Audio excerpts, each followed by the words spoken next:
నమస్కారం. ఈరోజు శాసనసభ అంత పెద్దగా వాడిగా వేడిగా లేకపోయినా కొన్ని నవ్వులతోటి సరదాతోటి జరిగినవి. ఉపసభాపతి ఎన్నిక, ఏకగ్రీవ ఎన్నిక, కోలగట్ల వీరభద్రస్వామి గారు, జగన్మోహన్ రెడ్డి గారు, అచ్చెన్నాయుడు గారు ప్రతిపక్ష నాయకుడు హాజరవ్వడం లేదు కదా. ప్రధాన ప్రతిపక్ష నాయకుడు చంద్రబాబు గారు హాజరవ్వడం లేదు శాసనసభకి. అందుకని అచ్చెన్నాయుడు గారు, కొంతమంది తెలుగుదేశం శాసనసభ్యులు ఆయన్ని సీటు మీద తీసుకొచ్చి కూర్చోబెట్టారు. ఆహ్వానం స్పీకర్ తమ్మినేని సీతారాం గారు పలికారు. సభలో నవ్వులు విరిశాయి కొంతసేపు. జగన్మోహన్ రెడ్డి గారు ఇచ్చిన మాట నిలబెట్టుకున్నారని కోలగట్ల వీరభద్రస్వామి గారు చెప్పారు. జగన్మోహన్ రెడ్డి గారు కూడా మాట్లాడుతూ మంత్రివర్గంలో కూడా మార్పులు జరిగినాయి 2 ఏళ్లకి 2.5 ఏళ్లకి. అలాగే ఉపసభాపతి కూడా 2 ఏళ్లకి 2.5 ఏళ్లకి మార్చారు ఆయన.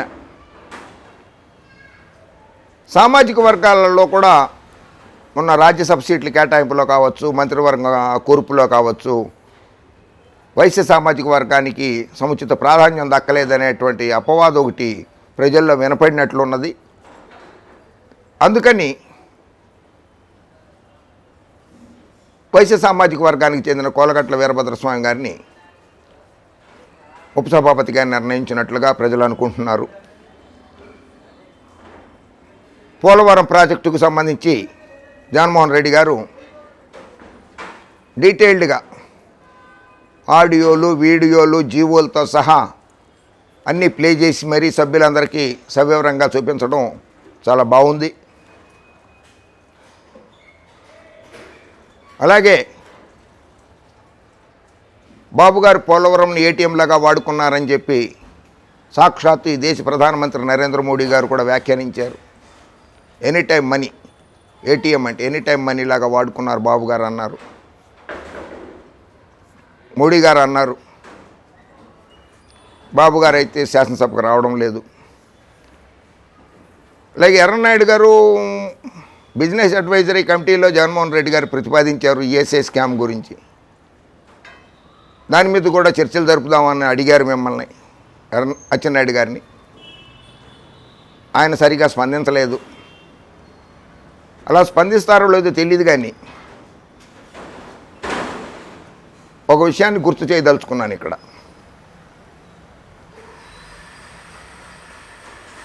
తెలుగుదేశం వాళ్ళు అన్న క్యాంటీన్లు కావచ్చు, చలివేంద్రాలు కావచ్చు, ఏదైనా సరే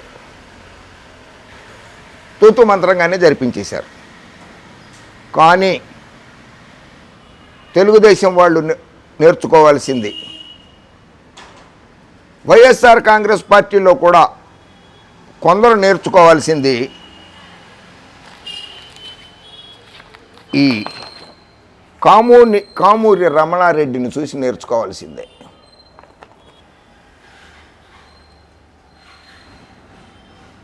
ఈ కామూరి రమణారెడ్డికి పదవుల మీద ఆశ లేదు. వైఎస్ రాజశేఖర రెడ్డి గారంటే పిచ్చి అభిమానం.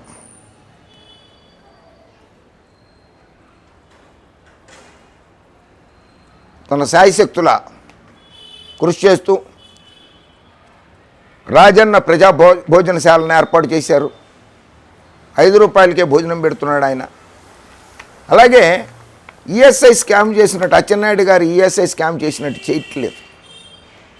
చేయలేదు కామూరి రమణారెడ్డి. గిద్దలూరు నియోజకవర్గం. కరోనా లాక్డౌన్ నేపథ్యంలో ప్రపంచం అంతా అతలాకుతలం అయిపోయినా కూడా, కరోనా వైరస్ విజృంభించిన టైంలో కూడా వైఎస్ జగన్మోహన్ రెడ్డి గారి నేతృత్వంలో రాష్ట్ర ప్రభుత్వం లాక్డౌన్ విధించిన నేపథ్యంలో కూడా వేలాది కుటుంబాలు ఆర్థికంగా చితికిపోయాయి.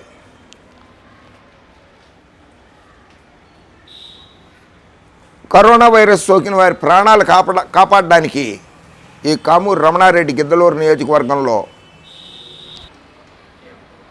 అంకిత భావంతో, సేవాభావంతో, అచ్చెన్నాయుడు గారు మీరు కూడా వినండి, అంకిత భావంతో మందు సరఫరా చేయడం అనేది అంకిత భావంతో, సేవాభావంతో, మానవతా దృక్పథంతో చేయాలి. ఇది కామూరు రమణారెడ్డి చేసినట్లు. స్కామ్ చేసేయటం కాదు, ప్రభుత్వ హాస్పిటల్కి సప్లై చేసే మందుల్ని తినేయటం కాదు, సొంత డబ్బులతో కూడా ఖర్చు పెట్టి చేస్తున్నాడు కామూరు రమణారెడ్డి అచ్చెన్నాయుడు గారు. ఆ కరోనా మందు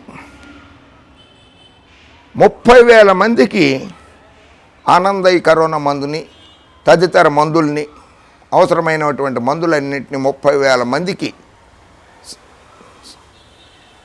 సొంత డబ్బులు ఖర్చు పెట్టి పంచిపెట్టాడు కామూరు రమణారెడ్డి. అలాగే గిద్దలూరు నియోజకవర్గంలో 25,000 కుటుంబాలకి కూరగాయలు, నిత్యావసర సరుకులు పంచిపెట్టాడు. అది మానవతా దృక్పథం అంటే.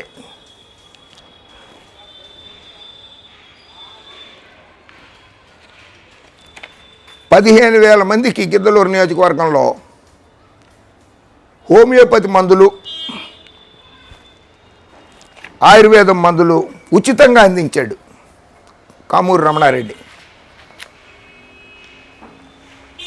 చూసి నేర్చుకోండి అచ్చెన్నాయుడు గారు, తెలుగుదేశం కార్యకర్తలారా, చూసి నేర్చుకోండి. ఈ కామూరు రమణారెడ్డిని చూసి నేర్చుకోండి మీరు. శాసనసభ సమావేశాల తర్వాత సభ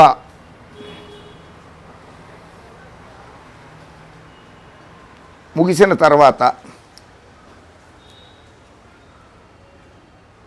జగన్మోహన్ రెడ్డి గారు శాసనసభ్యులతో భేటీ అవబోతున్నారు. ఆ సమయంలో శాసనసభ్యులతోటి వారి వారి నియోజకవర్గాల్లో పరిస్థితిని, పార్టీ పరిస్థితి, ప్రజావసరాల గురించి కూలంకషంగా వివరాలు తెలుసుకుంటారని ఆశిద్దాము. కామూరు రమణారెడ్డి లాంటి వైఎస్ రాజశేఖర రెడ్డి గారి అభిమానులకి ప్రోత్సాహం, అలాగే శాసనసభ్యుల నియోజకవర్గాలలో ఉన్నటువంటి వైఎస్ రాజశేఖర రెడ్డి గారి అభిమానులు, వైఎస్ జగన్మోహన్ రెడ్డి గారి అభిమానులకి అవకాశాలు కల్పిస్తారని ఆశిద్దాం. శాసనసభ సమయాన్ని దుర్వినియోగపరచకుండా ప్రజా సమస్యలపై చర్చిస్తే తెలుగుదేశానికి మంచి పేరు వస్తుంది. విమర్శ, ప్రతి విమర్శలు అనేవి సహజము. ఎలాగో శాసనసభ బయట చేసుకుంటూనే ఉన్నారు, టీవీలలో చేసుకుంటున్నారు, పత్రికలలో చేసుకుంటున్నారు.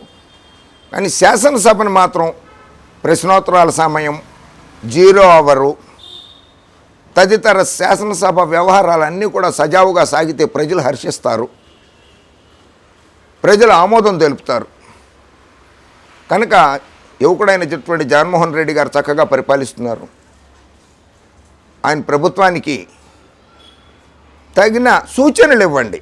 రాష్ట్రాభివృద్ధికి ఎటువంటి చర్యలు తీసుకుంటే రాష్ట్రం అభివృద్ధి చెందుతుందనేటువంటి సూచనలు ఇవ్వండి ప్రధాన ప్రతిపక్షం తెలుగుదేశం నాయకులు, తెలుగుదేశం శాసనసభ్యులారా.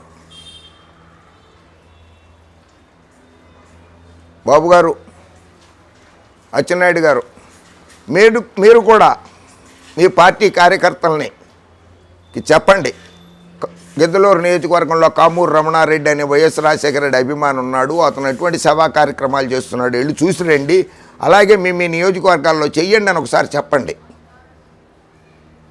మీకు, మీ పార్టీకి మంచి భవిష్యత్తు ఉంటుంది, మంచి పేరు వస్తుంది.